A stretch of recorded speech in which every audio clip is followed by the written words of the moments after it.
the United States men had just been knocked out of the World Cup. They reached the round of 16, lost 4-1 to Belgium, and their tournament was over. But that result still generated a $15 million prize payment from FIFA to US football. And normally, you might assume that money belongs entirely on the men's side of the organisation. They played the tournament. Their results determined the amount. Their run ended in the round that created the payment. But 4 years earlier, 3 groups had signed an agreement that changed where World Cup money goes. Because under that deal, the prize from the 2026 Men's World Cup could not be treated as a completely separate men's payment. Most of it had to enter a shared pool with the prize from the 2027 Women's World Cup. Then that combined pool would be divided equally between the two teams. So based only on the $15 million already generated by the men's tournament, $6 million is attributable to the women's side of the player pool. And the women had not played their World Cup yet. Now, there is an important correction here. The women did not simply receive the men's entire prize, and the final amount has not yet been calculated or distributed because the 2027 women's tournament still has to happen. Their prize money will enter the same pool, which means this works in both directions. If the women generate a large prize in 2027, the men benefit from that too. That is the part that makes this agreement so unusual. It did not merely promise equal match fees or identical bonuses. It connected 2 different teams playing in 2 different tournaments, in 2 different years, under one shared World Cup payment formula. And that formula came from a conflict that had lasted for years. The US women had become one of the most successful teams in international football, but their compensation system was structured differently from the men's. The comparison was never as simple as taking one match check from each team and placing them side by side. The women historically had elements such as guaranteed salaries and other benefits, while the men generally operated through a pay-to-play structure. But the difference that became nearly impossible to ignore was World Cup prize money. FIFA's men's and women's tournaments generated dramatically different prize pools, so even if US football copied the same percentage formula for both teams, the players could still end up receiving very different amounts. That created a problem. Equal percentages of unequal pots do not produce equal payments. In March 2019, members of the women's team filed equal pay claims against US football. The dispute became one of the biggest stories in American sport, stretching far beyond the field and into courts, negotiations, and public arguments about what equal compensation should actually mean. Then, in February 2022, US football and the women's players announced that they had reached an agreement to resolve the outstanding equal pay litigation. But the settlement had an important condition. The parties still needed to negotiate a new collective bargaining agreement. That is where the story changes from a lawsuit into a contract story. US football was negotiating not only with the Women's Players Association, but also with the union representing the men. And the solution they reached did something that no national football federation had done before.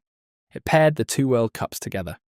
The first cycle connected the 2022 Men's World Cup with the 2023 Women's World Cup.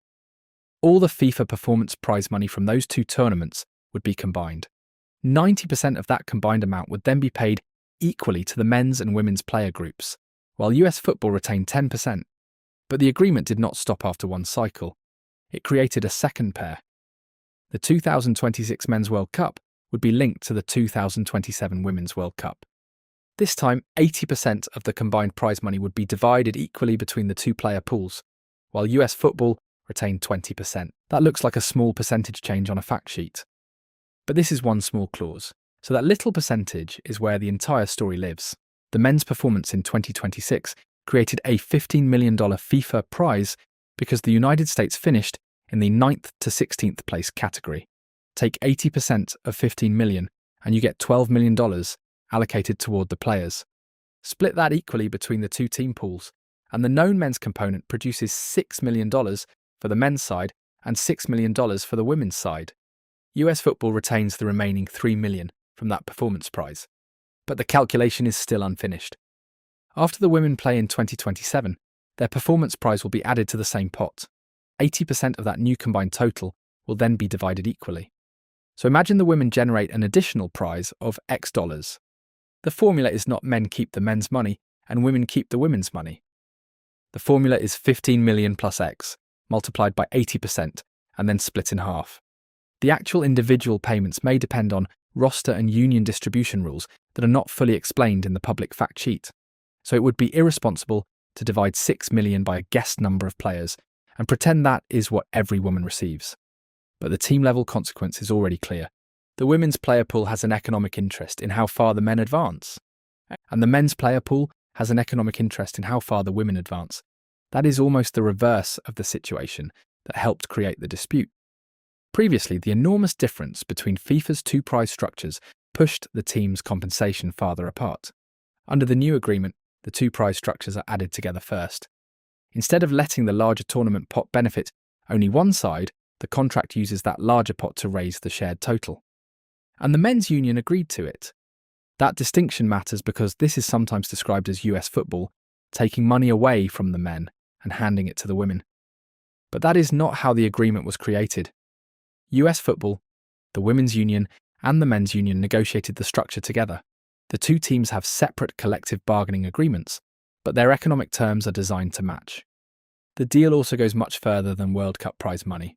It established identical appearance fees and performance payments for many national team matches, shared commercial revenue arrangements, comparable travel and accommodation commitments, retirement contributions and other working conditions. But World Cup money required a different solution, because US football does not control the size of FIFA's global prize pools. It could not force FIFA to make the men's and women's tournament payments identical. What it could control was what happened after those payments reached the federation. So the contract created its own internal equalization system. FIFA still decides the global tournament prize. The US teams still earn different amounts depending on their performances and the prize structures of their competitions. But once those two paired payments reach US football, the agreement changes the path. The money goes into one pool. Most of it goes to the players. And the players' share is divided equally between the two teams. That also creates a strange emotional result during the tournament. When the men advance, they are increasing the women's eventual share. When the women advance, they are increasing the men's eventual share. A goal scored by one team can affect the compensation of a completely different roster playing 1 year later. The teams are not sharing the trophy. They are not sharing results. But they are sharing the financial consequence of those results. There are reasonable debates around the structure. Some people believe tournament prize money should remain entirely with the roster that generated it. Others argue that pooling is the only practical way for a national federation to overcome prize money differences it does not control. The contract does not make that philosophical argument disappear. It simply records the answer that all three negotiating parties accepted through 2028. And the second cycle is now underway. The men have completed their half. Their round of 16 finish placed $15 million into the equation. From that known amount alone, $6 million sits on each team's side of the player allocation. The women's 2027 result will determine the missing number and complete the pool. So the final story is not that the women were paid for doing nothing at the Men's World Cup. It is that two teams agreed in advance that neither World Cup payday would belong only to the team that generated it.